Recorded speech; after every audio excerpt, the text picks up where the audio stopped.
So hello there and welcome to a brand new episode of the DNF1 F1 podcast, the show where we talk all of the latest news, gossip and events in the world of Formula 1, and we relay that back to you for your listening or viewing pleasure, depending on which platform you choose to follow us on.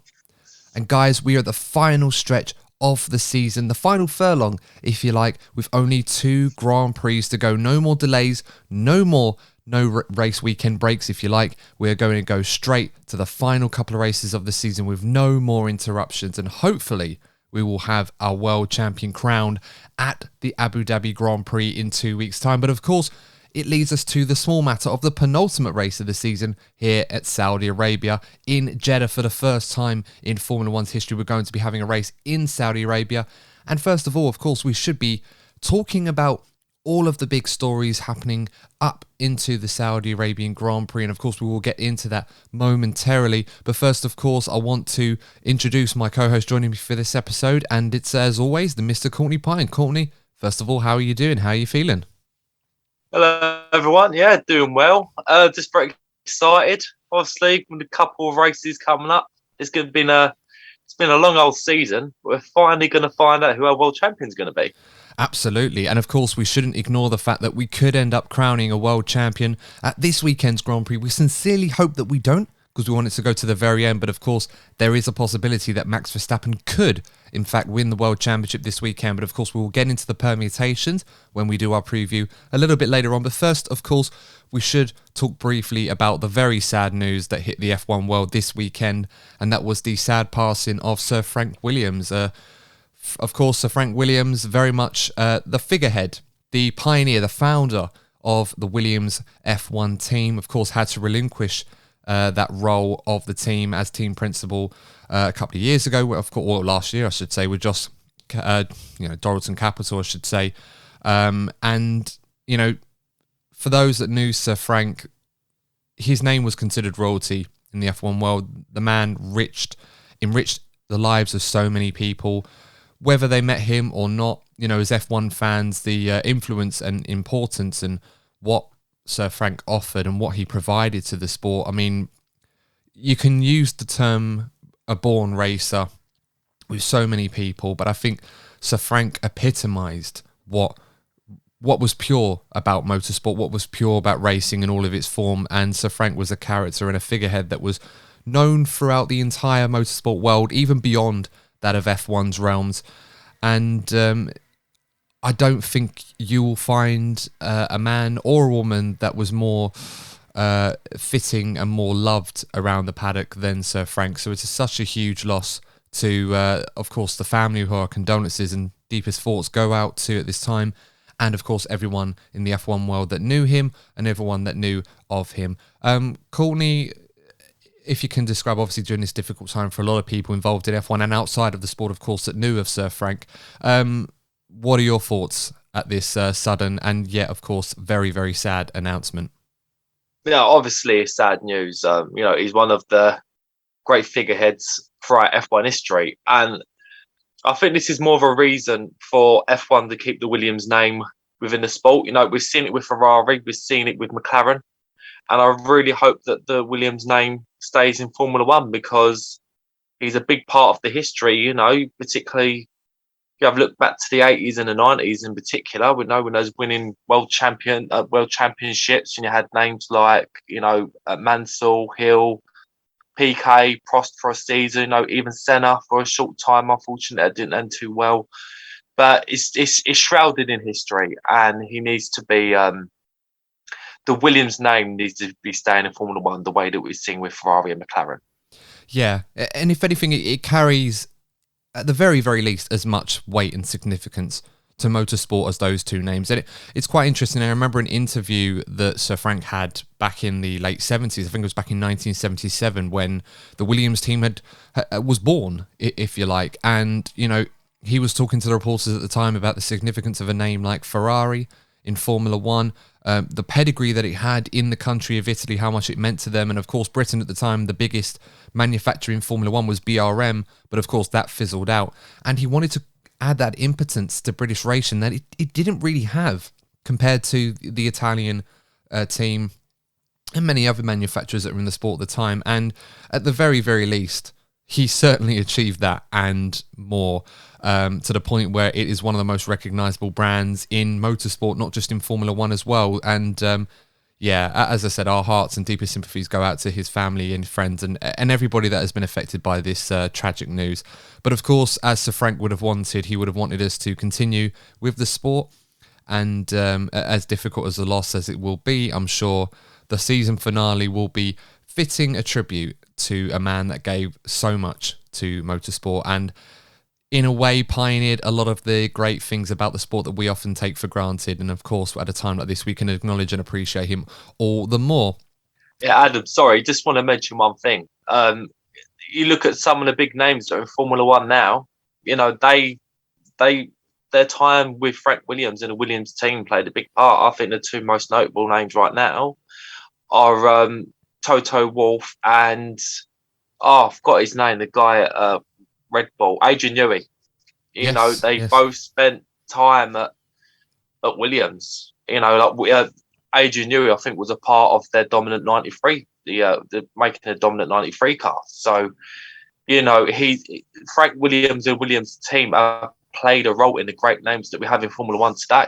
Yeah, absolutely right. And of course, you've mentioned so many of the drivers, even drivers that weren't driving for Sir Frank, the likes of Michael Schumacher and even Lewis Hamilton. Sir Lewis Hamilton, of course, let's not forget there was that lovely video that did the rounds yesterday of Sir Lewis when he drove Sir Frank round Silverstone for a couple of laps.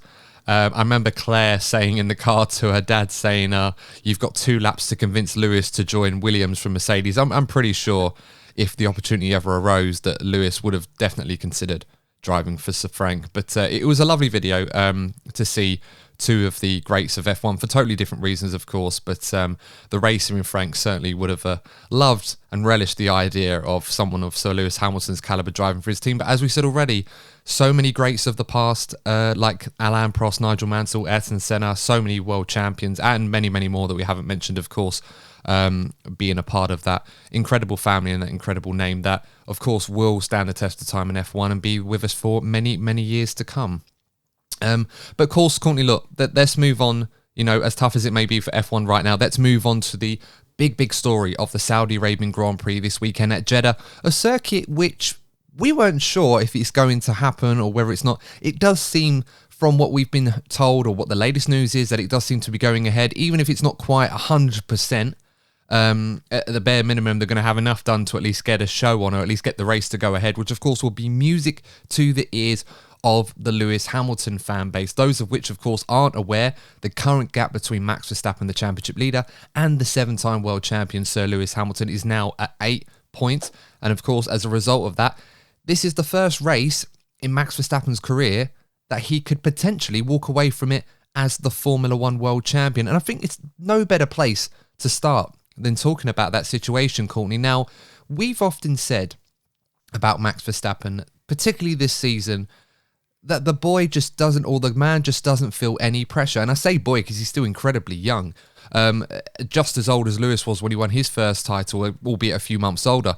But the man knows no fear. The man doesn't seem to know what the word pressure means. And at times when we felt that perhaps he's been put under immense pressure from Lewis, Brazil, I think, was a fine example, perhaps the first time where we saw Max under some extreme pressure and perhaps feeling it a bit, he hasn't really shown any signs that he's concerned about the sudden surge in form that Lewis Hamilton has found with Mercedes, not to mention the fact that this is the first chance that he will have to win his first world championship in an open wheel series, let alone Formula One. So I guess the question is, Courtney, what do you think is going to be going through Max Verstappen's head right now? Do you think he's going to be too focused on potentially winning the title this weekend, or will the job for him just be, let's win this Grand Prix ahead of Lewis and see what happens after that? I think what we're seeing with Max Verstappen is, obviously with his dad being in F1, I think his motorsport has had a big influence, obviously, on his upbringing. And I just think that he's sort of the personification of the sport almost, where he's almost like institutionalized by the sport, where all he thinks about is racing and winning rather than the pressure that comes with it, if that makes sense. Yeah. So I just think, because I think he made a remark, I think I saw it online a few days ago, that, you know, look, we all believe that he's going to be a multiple world champion. but he's not thinking about how many world championships he can win. He's just thinking about winning the current world championship. And I think he's very, very much like within the F1 circle, which has helped him. I think the only scenarios where we actually seen some kind of pressure on Max is from people around him. We've seen it particularly from Christian Horner. They did seem a little bit flustered in Qatar. They did, but it was. I feel that it was there was pressure being put on him from around his own team. So I wouldn't say he's under a lot of pressure, but I think we saw Max Verstappen being as close to being flustered last week, and it wasn't necessarily his fault. Yeah, it's very true. I mean, we saw what happened in Qatar. Whether people agreed with it or not, Max Verstappen put himself in a position where he made a mistake and it cost him a few places on the grid. And again, regardless of how people saw the incident, the stewards ruled the way that they did. I thought it was a fair cop in the end. I think a lot of people felt that way afterwards. But Max got on with it, got those places back almost immediately.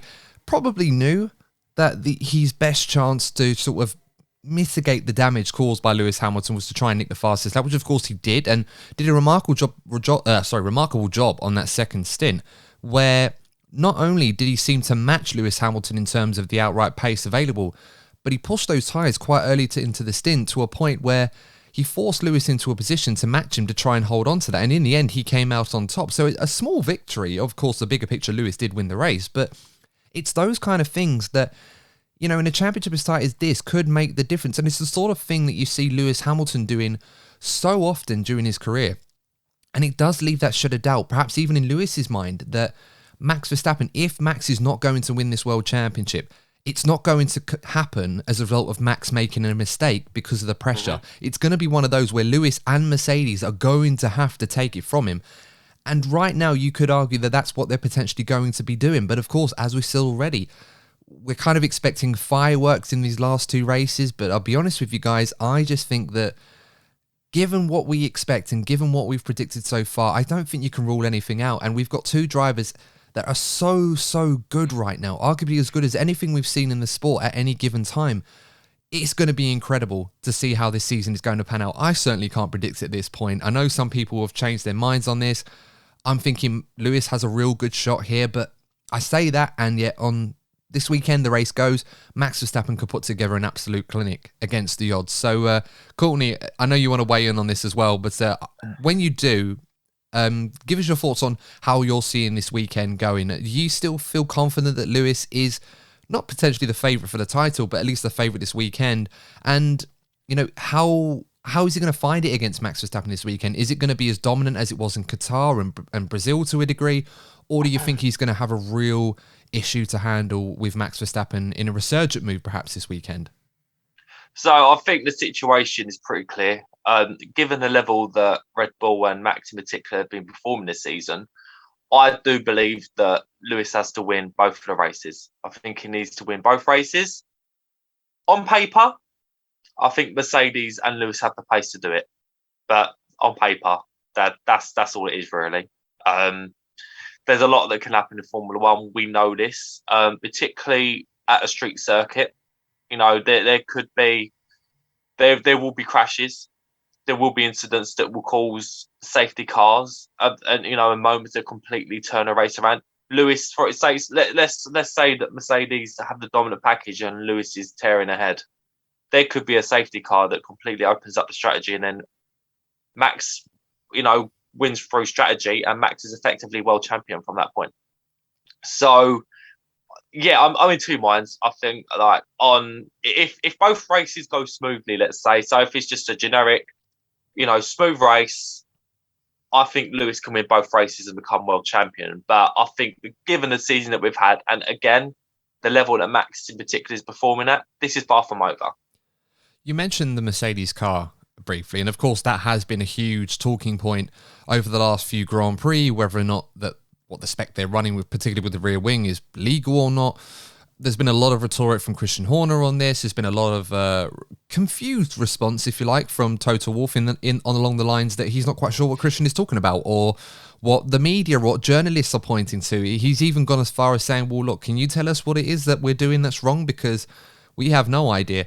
And look, I think a lot of people can agree that this whole business of whether the Mercedes rear wing is legal or not is getting a bit boring.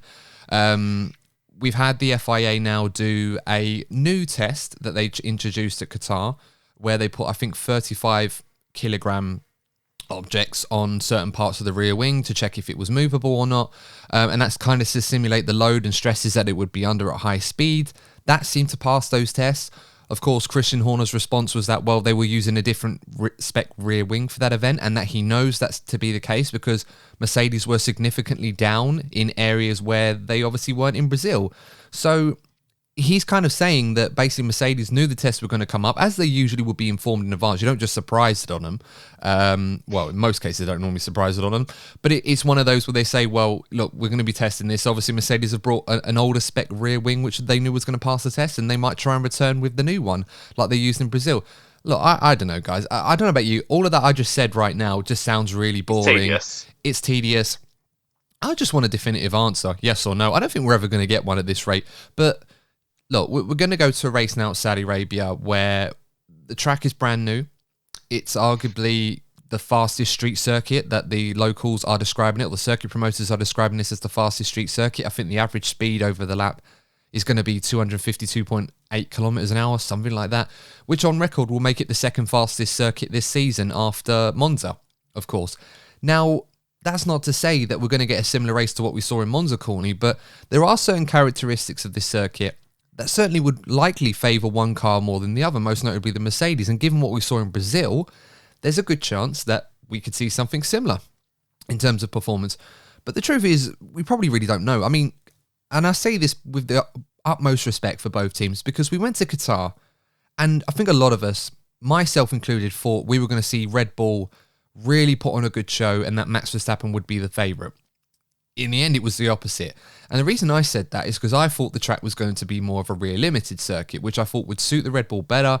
The Mercedes might struggle a little bit with their low rate concept there, but it turned out the track ended up being a front limited circuit, meaning that, and long story short, guys, what I mean by that is we kind of figured that out when the front left tyre of a lot of the cars was really struggling. And of course, that was the tyre that had those blowouts, one on Bottas and on the Williams cars. So, you know, it really impacted Red Bull in a negative way, one which they probably didn't anticipate, and of course played to Mercedes' advantage. So we're going to another circuit that, whilst we expect Mercedes to be the favourite, I think it's fair to say that when you look at some of the other low drag circuits that we've been to this season, Red Bull have been relatively strong. So now that we've had a 2-week break, or we will do when we get to this weekend, Courtney, we've seen, of course, Red Bull's previous performance at low drag circuits where they've been very strong this season. They may have been able to fix that rear wing issue on Max's car, where that rear wing on the DRS is flapping up and down. Not intentionally, of course. That's why they had to change it for Qatar for a higher downforce one, which really hurt Max on the straights. But with all that being said, do you feel that this is going to be a slam dunk Mercedes victory, or a track we expect Mercedes to be the favourite at? Or do you think that this could potentially be another race where we may get a shock result? Because we've had that more often this season than we'd probably care to admit. I mean, the American race was a great example. We weren't expecting Max to win there, and yet he did. Yeah, no, I'll get that, but it just seems that Mercedes have made a real step forward since Brazil. You know, it's if you have a look at like the trend of this season, it's been mainly Red Bull. I don't think we've seen Mercedes do well back-to-back tracks really at all this season. I just think that there's a little bit of a trend where, you know, there's a lot being said about the development of the car, but I just think right now Mercedes have the pace. I think they have the momentum, and I think they're very, very keen to. Because, you know, I don't think they thought they was going to be in a position to compete. So I think this situation alone has given them more fire in the belly to get this over the line. Look, it's far from over, but I think Mercedes will definitely be a lot more optimistic than they were a few weeks ago. They certainly seem that way. I mean, judging by Toto's body language and the way he was talking at the end of the Qatar Grand Prix, you could certainly see that there was some sort of shift. in his mind that he probably felt a lot more relaxed. The car seemed to find a purple patch now with it, and Lewis is driving to the best of his ability at this point in time. It's certainly been the best that Lewis has looked all season long. So there's certainly a strong belief, I believe, in that camp that they have what it takes to win these last 2 races. As I said, we talked about this a couple of weeks ago, saying that Hamilton and Mercedes had practically 4 cup finals. Half the job is done, half of it to go, but based on their form right now, you certainly can't rule them out from doing that, and that's probably what they will have to do to at least win the Drivers' Championship. The Constructors' one may be a little bit different. That seems to be going up and down as well, but we'll get into that in just a moment. So, with all that being said, regarding Mercedes' upturning performance and Lewis Hamilton, Max Verstappen, of course, doing the best job that he can at the moment, and it's up to Red Bull to try and give him that extra something that he probably needs to win this fight. Do you think there's any realistic chance that we're going to see anything other than these two literally will to will for the rest of the season? Or do we expect another caveat to be thrown into this, i.e. reliability issues or engine penalties or another mistake or even perhaps a Bottas or a Perez factor into all of this? I'm going to be accused of being biased, but I as I said, I think if everything goes smoothly, hypothetically, you need to stress that part. If everything goes smoothly, I think Lewis could win both races quite easily.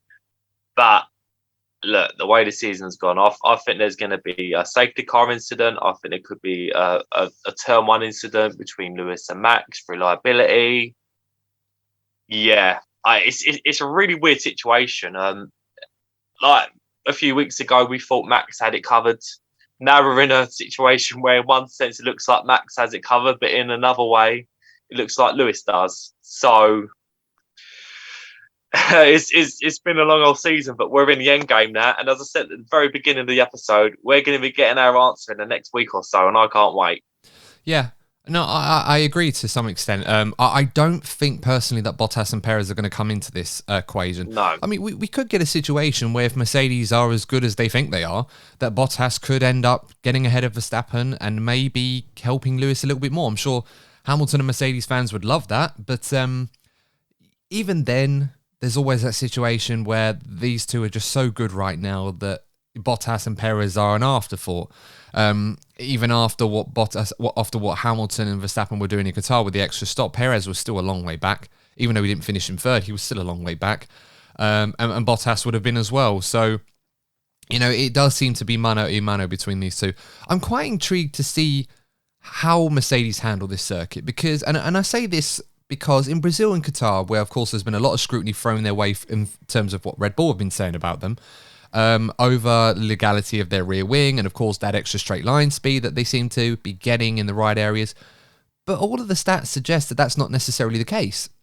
And, they're running a higher downforce or the Monaco spec downforce setup on their cars to, they've got the great speed in the corners that they've been enjoying, but, all the other stuff that they've been doing with their car that's been able to give Hamilton that extra boost and everything else in the straights, it doesn't seem to be showing up in the speed trap. So it kind of makes me curious to think that, well, if that's the case, then surely Mercedes can't be considered the favourites at Saudi Arabia. I mean, I know it sounds strange to say, but I'm kind of intrigued to see how this gets tweaked for that to the point where they deliver what we expect them to. Don't you think? Because that's what I'm going on, really. The only thing that we have to consider here is that they did use the Turkey spec engine in Qatar, and they're going to have the fresh engine here, which Mercedes say will be 2 tenths a lap faster. Now, I know that doesn't seem a lot over the thing of 1 lap, but over the course of a Grand Prix, that does accumulate. But I think, given the nature of the circuit, I think qualifying is going to be key. So I think that's where it's going to be really interesting. If it's a lot closer and Max gets pole despite having a slower package on race day, it's going to be difficult for Lewis to overtake. And we're seeing the Mercedes does struggle. It's traditionally, even though they've dominated F1 since 2014, the biggest weakness of the Mercedes that it's unable to follow. So qualifying could be key, but I just get the thing that Mercedes have unlocked something here. I really do. They may have done. As I said, I'm quite intrigued to see how this plays out. I don't think this race is going to go down in the same way that Brazil and Qatar did, where Lewis was just on unbelievable pace, and that everyone else just, Verstappen has been congratulated for keeping Lewis behind for 58 laps rather than, even though Lewis started as far back as he did.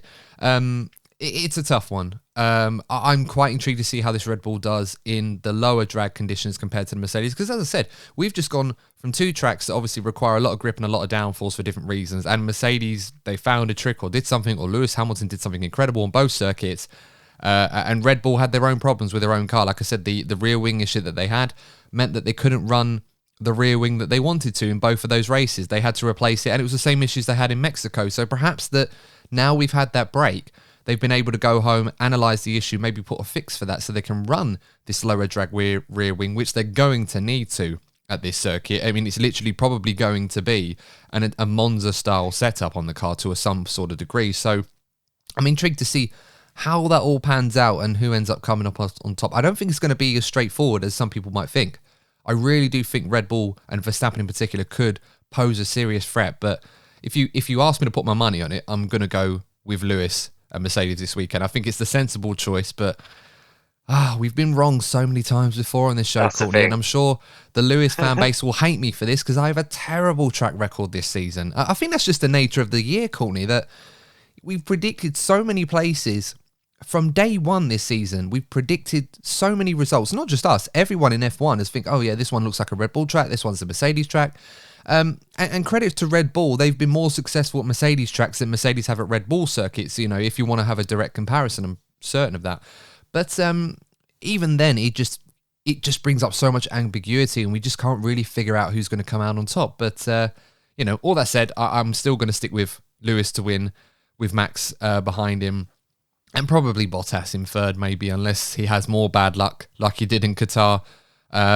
Although I don't think he's going to want another hurry up on the radio from Toto Wolff this weekend, that's for sure. So be interesting to see what goes on between him and Perez. We should also mention, Courtney, the Constructors' Championship now, briefly. Now, I think Red Bull did pull back Mercedes a little bit owing to Bottas' retirement in Qatar. The gap between them is only 5 points.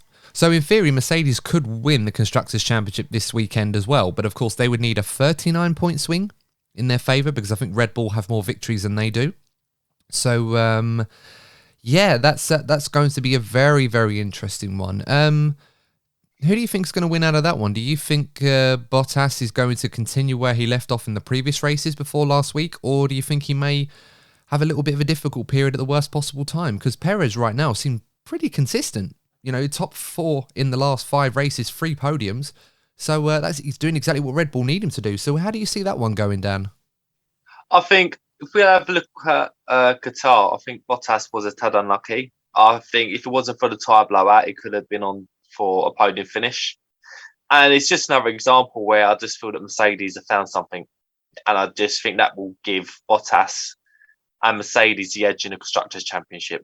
I don't want to jinx it, because I do seem pretty confident about this, but I've seen Mercedes operate in a way that I haven't seen all season, and it hasn't happened just by luck. There's a reason why they are where they are now. It feels like we're, again, don't want to get too carried away with it. It feels like we're in sort of like 2014, 2016 territory at times. Yeah, it could well be. Ironically, it's one of those where 2016 might give Mercedes some sort of thought to be a little bit, how can I put this, quietly optimistic, but you certainly can't rule anything out at this point. Let's move on to a different topic of discussion with the next few teams in line. Back to Ferrari and McLaren. Now, whilst this one technically is still a battle, it seems very, very likely at this point that unless something of miracle proportions, with all due respect to McLaren, happens against Ferrari, it does seem very, very likely that Ferrari have got P3 all but wrapped up in the Constructors' Championship. That being said, though, we're now going to a circuit which may actually play into McLaren's strengths, with the straight line speed advantage that they obviously have over Ferrari at times, owing to the powerful Mercedes engine in the back of that car. But then again, Ferrari have had a few fair experiences this season, particularly in more recent races where they have been near the top end of the speed trap. So, with all that being factored in, Courtney, is this a weekend that we expect McLaren to be, at the very minimum, closer to Ferrari? Or do you feel that they may feel that this is the best opportunity that they've got to try and get one over on Ferrari before the end of the season, even if ultimately it doesn't result in them overtaking them in the championship? Yeah, I think in terms of the battle, I think McLaren are on the beach now. I think Lando and Daniel will be enjoying the last two races. I think they're going to be strong. I predicted this a few weeks ago. Ferrari won't be as far back. We've seen how well that engine upgrade has helped the car. But I just think that this is an almost Monza spec. It's like a strict circuit version of Monza. I think that's probably the closest way of describing this circuit. And we saw how strong McLaren were.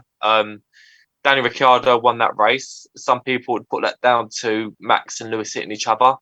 But I think even if Lewis had continued, I think he might have struggled to have overtaken McLaren. We saw Lewis struggle against the McLaren in the straight line speed at Monza in the sprint race. So I think in terms of that kind of circuit, McLaren will be particularly strong.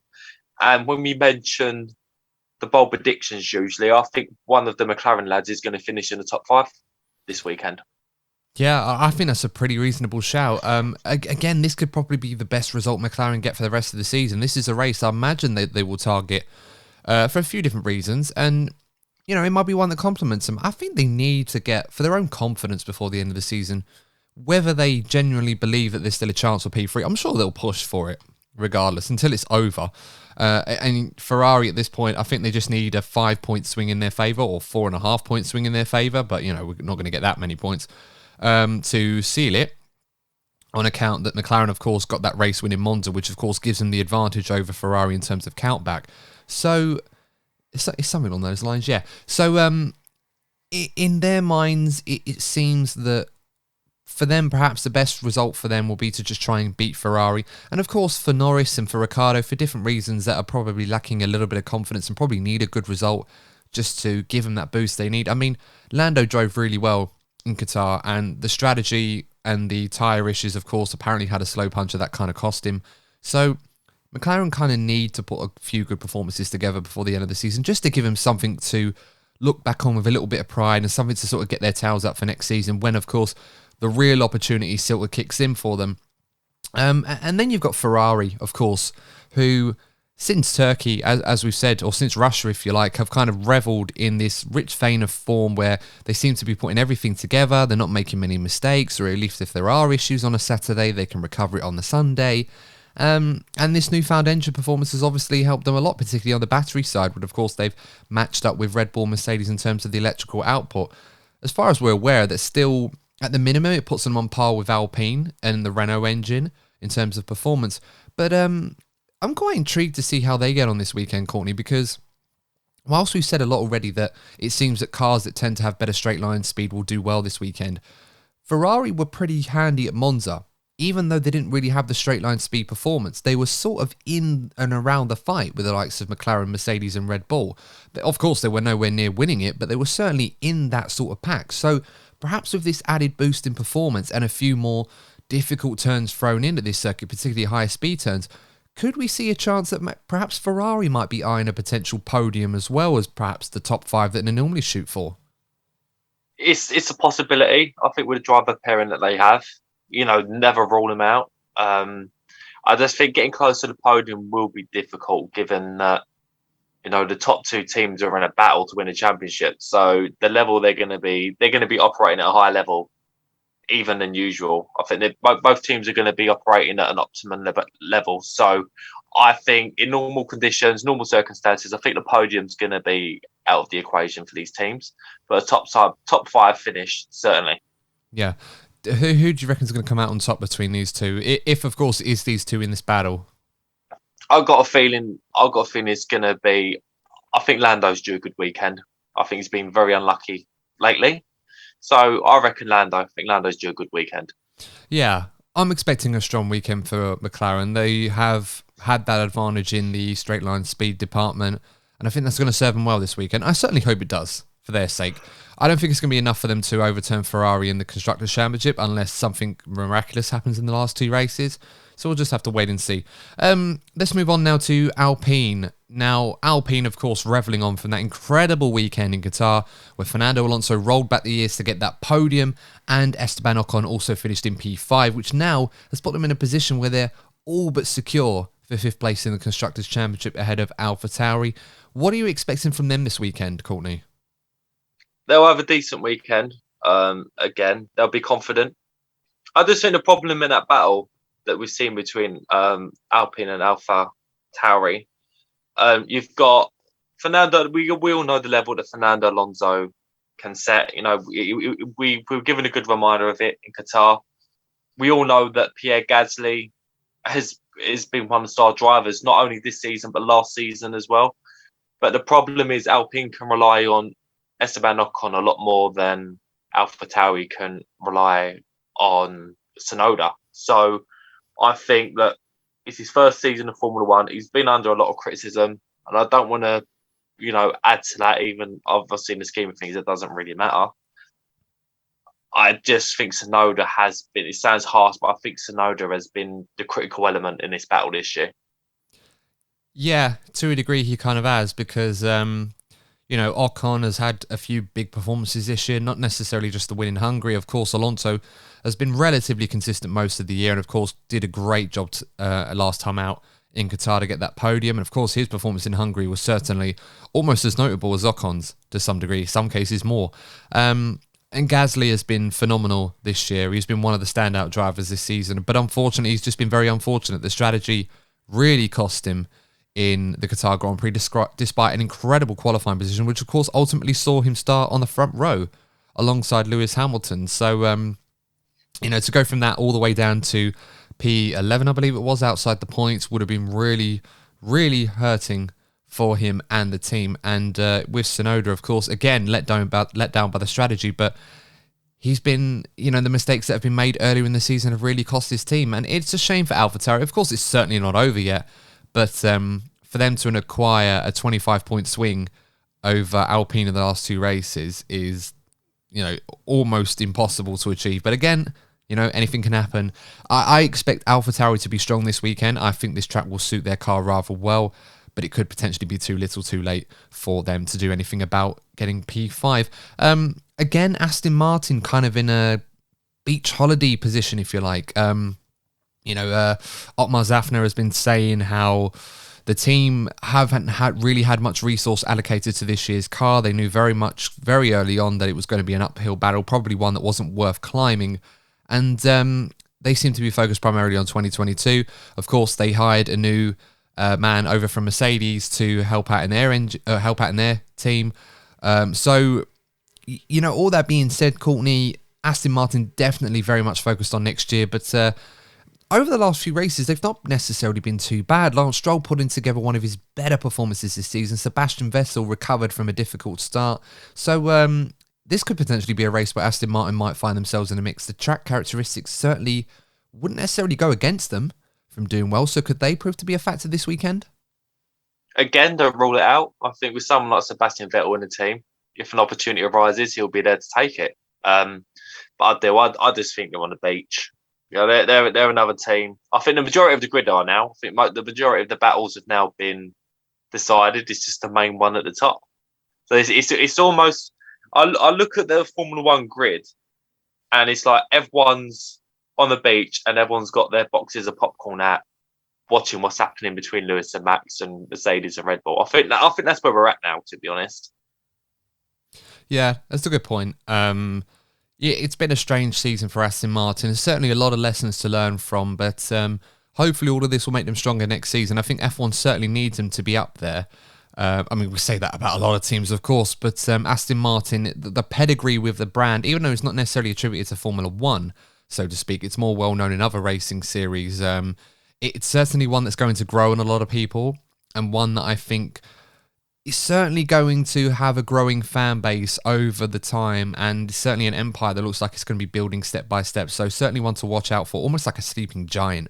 It's just a case of when that giant wakes up, and I'm pretty sure Lawrence Stroll will hope to achieve that as soon as he possibly can. Let's move on to the final teams. Williams, this is going to be a tough weekend for them for obvious reasons attributed to Sir Frank.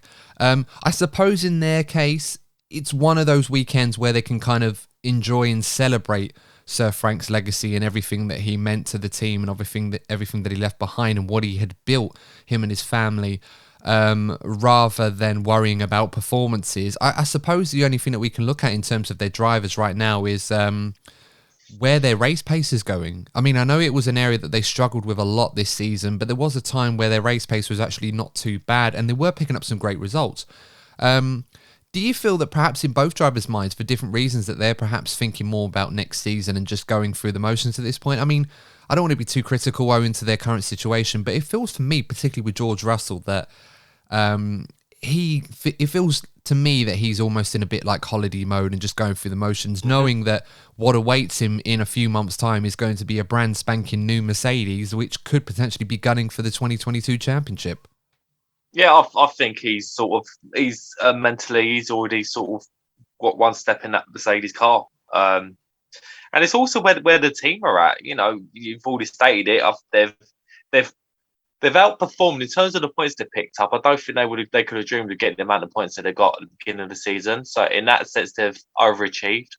So they're happy with that. They're satisfied with how the season has gone. So they'll just enjoy the last two races as a team. I just think it's vital, you know, going back to what I mentioned at the very beginning of the episode. I just think it's vital for this team to really kick on in the coming seasons, because if not, I'm got genuine concerns they could drop out of the sport altogether. So as an F1 fan altogether, I'm really hoping they improve with development, because that prize money is so. I think we sometimes forget, because there's so much money in Formula One. I think we sometimes forget how important that prize money is to the teams and the sponsorship that comes with it. So they need to be up in their game in the next couple of seasons. Yeah, most certainly. I certainly hope that they will. They've already got the right people there. They've got the right equipment, the right facilities. I'm not too sure about the driver lineup next year. Latifi, I think he's a solid driver, but certainly not one, I think, in my opinion, that's going to be challenging for race wins and championships in F1, but he's certainly worth his merit in the sport. Alex Albon, that is one that is potentially a lot more exciting for different reasons. I think Alex is going to be more than ready to hit the ground running, and I certainly hope that the car is good enough where we see more of the Alex Albon that we saw in spells last year, and also more notably the Alex Albon we saw in Toro Rosso a couple of years ago when he was back in the sport.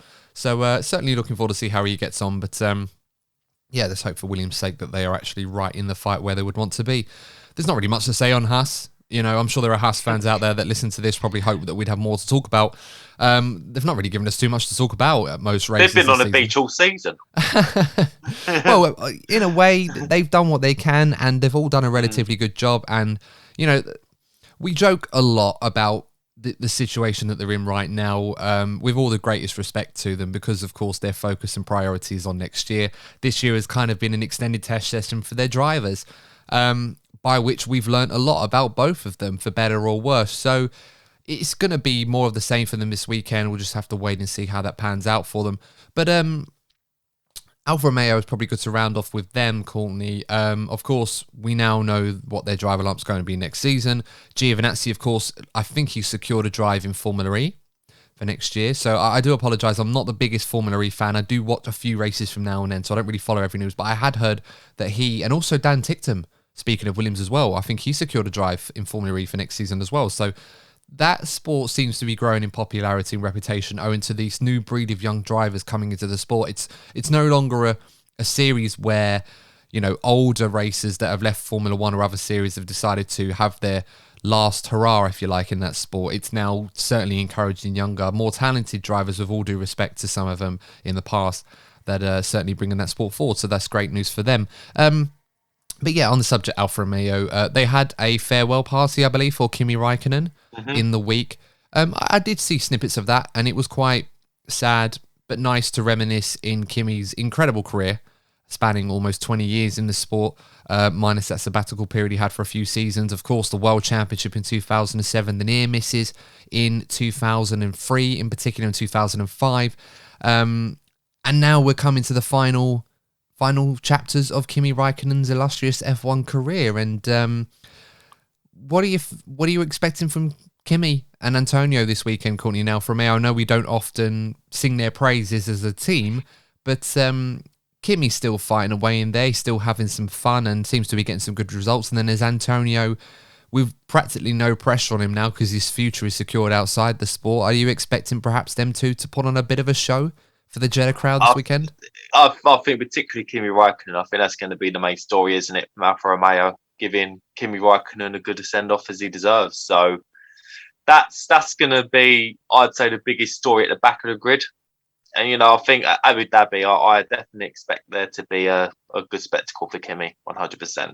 Yeah, I certainly hope so. Kimi certainly deserves a nice send-off, and I hope that he enjoys the last couple of races he had. It's been fun watching his career in full, as I've followed it since 2001. And he certainly had a big impact on the sport for some. I think some newer fans have obviously heard stuff that he said on the radio and not really enjoyed it as perhaps some of us older fans do, with a bit of nostalgia bias, I suppose, thrown in, because of course we'd be criticising other drivers for doing similar things, which of course isn't right. But I suppose the only defence we have is that, it's Kimi, and it's not a right one, but that's literally the one that we have, really, if you look fondly on his career. That being said, though, an incredibly talented driver, has done a lot for the sport, and it's going to be fun to watch the last few races of his career, as it has been with so many other greats that he's raced alongside with. Of course, the only couple that are left are Fernando Alonso and Sebastian Vettel, and of course Lewis Hamilton. Let's not forget him as well. So, it's another sign, I suppose, that the era of Formula One is now changing once again, and we have to say goodbye to some old favourites and welcome in, of course, a new breed of new talent that's going to enrich the sport even more so than what we currently have right now. So, there's always a new dawn, I suppose, if the best way of describing it. Any final thoughts, Courtney, before we go this weekend? Actually, no, I've almost forgot one thing. Go on. Cyril Abiteboul. On today, of course, we're recording this on the Monday, even though it's going out on the Wednesday. So I think we might see this by the time the episode comes out on video. But via Daniel Ricciardo's Instagram, Cyril Abiteboul, of course, promised Daniel Ricciardo that if he was to get a podium for the Renault team when he was driving for them last season, then Cyril would get a tattoo of Daniel's choice placed on his backside. And have and behold, of course, last season, it was at the Eiffel Grand Prix, I believe it was, that Daniel got the podium at the time. Of course, he ended up getting one at Imola as well, at the Nürburgring. But Daniel getting that podium. And now, of course, Cyril is now paying up his bet tab and is now probably already got the tattoo as we speak. And we will see the video on Wednesday. So, Courtney, are you excited to see what's put on Cyril's backside? And do you have any ideas on what it's going to be? I haven't spent too much time thinking about his backside, but I just don't know why it took so long for it to happen. It's been over a year. I don't quite know what happened there. Yeah, maybe it's taken Daniel that long to track him down. Maybe he just stumbled across him in the market in Monaco, saw Cyril walking around. He's like, hello, you've got a bet tab to pay up, mate. It wouldn't surprise me. No, it wouldn't surprise me. Maybe Daniel was on his run and just saw him and just ran after him and just pinned him down. He's been tracking him down. I reckon he's tracked him down. I reckon he's had like a few of his... few spies looking about for him. Me too. Maybe it's like, how many Taken films are there? I'm just trying to think. Lost track, mate. Yeah, lost track. Yeah, maybe you got Liam Neeson involved or something to kind of hunt. He called Cyril on the phone and said, I don't know who you are, find you and I'll kill you, or find you and drag you in for your tattoo, I suppose. But I'm certainly interested to see what he gets in the end. So we'll have to see what happens on Wednesday. Of course, this episode will be live on Wednesday. So it will be interesting to see what happens there. So that will be a good laugh. I guess it's the best way to round this episode off, guys. There's not really much more that we can add to this one. We've already given our preview, but we want to know what you guys think, of course, about the main talking points this weekend. Of course, we're paying tribute to Sir Frank Williams in this episode. So, of course, if you have any nice memories of Sir Frank that you'd like to add in the comments, please let us know. If you're watching on YouTube, let us know in the comments below. We'd love to read through some of your memories of Sir Frank and some of the highlights of his time at the Williams team. And of course, let us know your predictions for the Saudi Arabia Grand Prix, a Grand Prix where Max Verstappen could become a one-time Formula One world champion. And, of course, he needs an 18-point swing to do that, but it certainly could happen. But, of course, if you think Lewis Hamilton is going to take the title, or at least take it to the final race of the season, let us know your thoughts below. Of course, any other predictions that you may have. Until then, guys, of course, all that's left to say is if you've enjoyed the episode, make sure to give it a like and subscribe to the channel if you're following us on YouTube. And, of course, give us a nice review as well, or follow us if you are listening on your favourite podcasting platform around the world, wherever you may be. And until next time, guys, we have been DNF1. Thanks for tuning in. Please stay safe We'll see you in the next episode of the DNF1 F1 podcast. Take care. See you soon.